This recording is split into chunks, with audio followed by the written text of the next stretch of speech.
Biaisé et partiel, des qualificatifs choisis par la délégation de Mahjoub El Hiba pour évoquer le fameux rapport d'Amnesty International, un rapport qui cite le Maroc parmi les 141 pays du monde où des cas de torture ont été enregistrés, rappelle aujourd'hui le Maroc.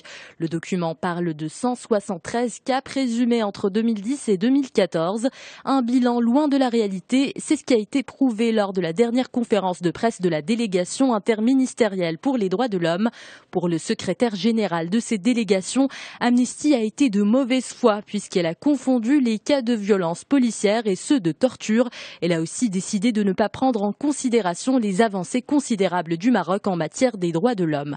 Économie à présent dans les pages de Libération. Le chômage a une mauvaise influence sur le moral des ménages marocains. Les résultats d'une enquête du Haut Commissariat au Plan le prouvent. L'indice de confiance des ménages a baissé lors du premier trimestre 2015. Il a baissé de 0,4 points par rapport à la même période de 2014. Le HCP fait le lien avec la question du chômage car il ressort également de l'enquête que 74,3% des ménages broient du noir en s'attendant à une hausse du nombre de chômeurs pour les 12 prochains mois. Il a beaucoup été question de projets de zones industrielles ou encore technopoles dans l'Oriental. La région a connu ces dernières années une vraie dynamique en matière d'investissement d'infrastructures. Pourtant, cela ne fait pas de l'Oriental un pôle attractif, regrette l'économiste. Le journal tente de comprendre les raisons des réticences des entreprises à s'installer dans cette grande région marocaine. Le quotidien évoque plusieurs problèmes comme la taille du marché, le coût des intrants, la contrebande et la fermeture des frontières. L'Algérie aura vécu depuis jeudi dernier une situation des plus cocasses, écrit le Soir d'Algérie. Le pays s'est retrouvé avec 2 ministres aux Affaires étrangères. Dans un communiqué, la présidence de la République avait annoncé la nomination d'Abdelkader Msahel à la tête de la diplomatie algérienne. Mais en même temps, le ministre sortant, Ramtal Lamamra, a été reconduit. Cette erreur a fini par être rectifiée, mais pour le journal, le mal est fait. L'image du pays a pris un sacré coup, écrit le Soir d'Algérie, qui se demande comment l'État peut se tromper aussi lourdement. De son côté, Le Monde s'intéresse à l'un des plus grands sujets de désaccord entre Paris et Berlin. Il s'agit de l'accueil de réfugiés. François Hollande ne veut pas entendre parler de quotas d'immigrés. Il explique que la France a des règles sur le contrôle des frontières et des politiques de maîtrise de l'immigration. Il a aussi affirmé que les réfugiés relevaient du droit d'asile et non de quotas, tout en plaidant pour une répartition équitable. Une critique à peine voilée de la Commission européenne qui insiste sur la question des quotas par pays pour soulager la Grèce et l'Italie. Pour sa part, Angela Merkel appelle son ministre de l'Intérieur à réfléchir aux positions de la Commission européenne. Elle souhaite aussi une position franco-allemande à ce sujet. En attendant, l'Italie continue à faire pression sur l'Europe pour déclencher une réaction sur le drame de la migration clandestine, affirme le Parisien. Le pays va récupérer les centaines de corps de migrants noyés dans le naufrage de leur embarcation en avril en Méditerranée. Objectif, faire comprendre à l'Union européenne la gravité de la situation. C'est ce qu'a annoncé hier le Premier ministre italien Matteo Renzi.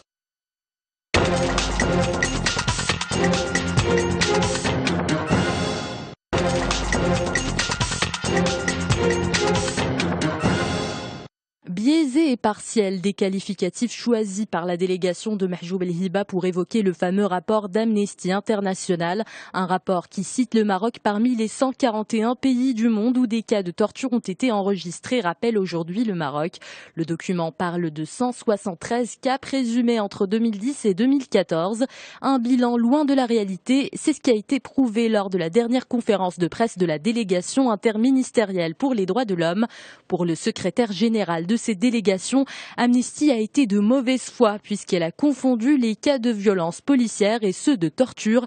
Elle a aussi décidé de ne pas prendre en considération les avancées considérables du Maroc en matière des droits de l'homme. Économie à présent dans les pages de Libération. Le chômage a une mauvaise influence sur le moral des ménages marocains. Les résultats d'une enquête du Haut Commissariat au Plan le prouvent.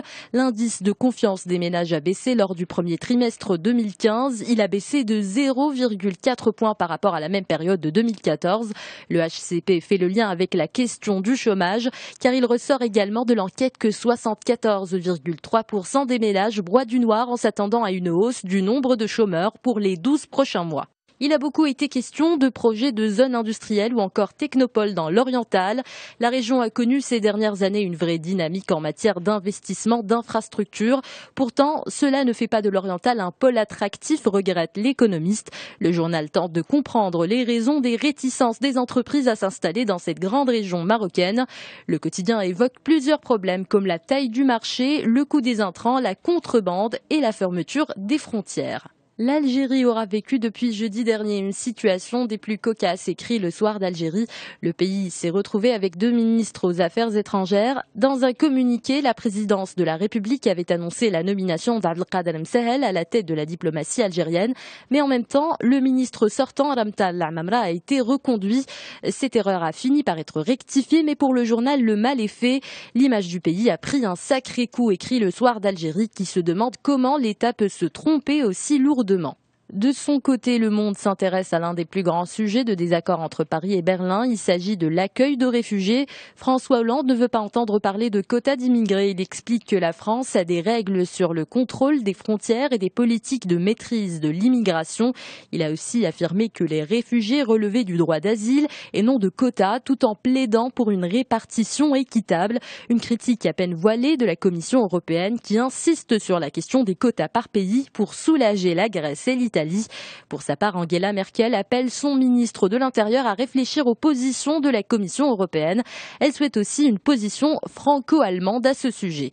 En attendant, l'Italie continue à faire pression sur l'Europe pour déclencher une réaction sur le drame de la migration clandestine, affirme le Parisien.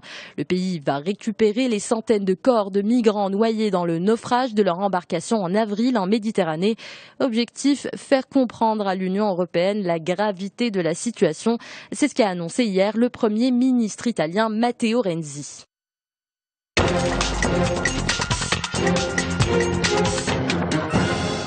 ما كان متوقعا من خلال التحضيرات والجلسات على مدى الأيام الثلاثة الماضية. عكس إعلان الرياض الذي اعتمد وثيقة من وثائق المرحلة الانتقالية موقف القيادة اليمنية الشرعية والقوى المناهضة لانقلاب الحوثيين والرئيس المخلوع علي عبد الله صالح. ويمكن التعاطي مع مقررات الرياض على اعتبار أنها تحدد سقفا سياسيا للتفاوض المنتظر أن ينتقل إلى وصاية الأمم المتحدة في جنيف نهاية الشهر الحالي من جهة، بموازاة الإصرار على الحسم العسكري ضد قوى الانقلاب من جهة ثانية.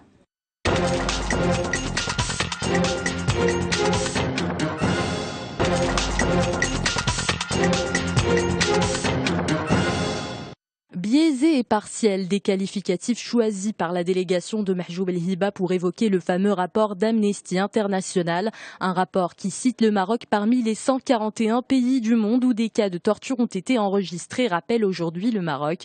Le document parle de 173 cas présumés entre 2010 et 2014, un bilan loin de la réalité, c'est ce qui a été prouvé lors de la dernière conférence de presse de la délégation interministérielle pour les droits de l'homme. Pour le secrétaire général de cette délégation, Amnesty a été de mauvaise foi puisqu'elle a confondu les cas de violence policière et ceux de torture. Elle a aussi décidé de ne pas prendre en considération les avancées considérables du Maroc en matière des droits de l'homme. Économie à présent dans les pages de Libération. Le chômage a une mauvaise influence sur le moral des ménages marocains. Les résultats d'une enquête du Haut Commissariat au Plan le prouvent. L'indice de confiance des ménages a baissé lors du premier trimestre 2015. Il a baissé de 0,4 points par rapport à la même période de 2014. Le HCP fait le lien avec la question du chômage, car il ressort également de l'enquête que 74,3% des ménages broient du noir en s'attendant à une hausse du nombre de chômeurs pour les 12 prochains mois. Il a beaucoup été question de projets de zones industrielles ou encore technopoles dans l'oriental. La région a connu ces dernières années une vraie dynamique en matière d'investissement, d'infrastructures. Pourtant, cela ne fait pas de l'oriental un pôle attractif, regrette l'économiste. Le journal tente de comprendre les raisons des réticences des entreprises à s'installer dans cette grande région marocaine. Le quotidien évoque plusieurs problèmes comme la taille du marché, le coût des intrants, la contrebande et la fermeture des frontières. L'Algérie aura vécu depuis jeudi dernier une situation des plus cocasses, écrit Le Soir d'Algérie. Le pays s'est retrouvé avec 2 ministres aux Affaires étrangères. Dans un communiqué, la présidence de la République avait annoncé la nomination d'Abdelkader Msahel à la tête de la diplomatie algérienne. Mais en même temps, le ministre sortant, Ramtal Lamamra, a été reconduit. Cette erreur a fini par être rectifiée, mais pour le journal, le mal est fait. L'image du pays a pris un sacré coup, écrit Le Soir d'Algérie, qui se demande comment l'État peut se tromper aussi lourdement. De son côté, Le Monde s'intéresse à l'un des plus grands sujets de désaccord entre Paris et Berlin. Il s'agit de l'accueil de réfugiés. François Hollande ne veut pas entendre parler de quotas d'immigrés. Il explique que la France a des règles sur le contrôle des frontières et des politiques de maîtrise de l'immigration. Il a aussi affirmé que les réfugiés relevaient du droit d'asile et non de quotas, tout en plaidant pour une répartition équitable. Une critique à peine voilée de la Commission européenne qui insiste sur la question des quotas par pays pour soulager la Grèce et l'Italie. Pour sa part, Angela Merkel appelle son ministre de l'Intérieur à réfléchir aux positions de la Commission européenne. Elle souhaite aussi une position franco-allemande à ce sujet. En attendant, l'Italie continue à faire pression sur l'Europe pour déclencher une réaction sur le drame de la migration clandestine, affirme Le Parisien. Le pays va récupérer les centaines de corps de migrants noyés dans le naufrage de leur embarcation en avril en Méditerranée. Objectif, faire comprendre à l'Union européenne la gravité de la situation. C'est ce qu'a annoncé hier le Premier ministre italien Matteo Renzi.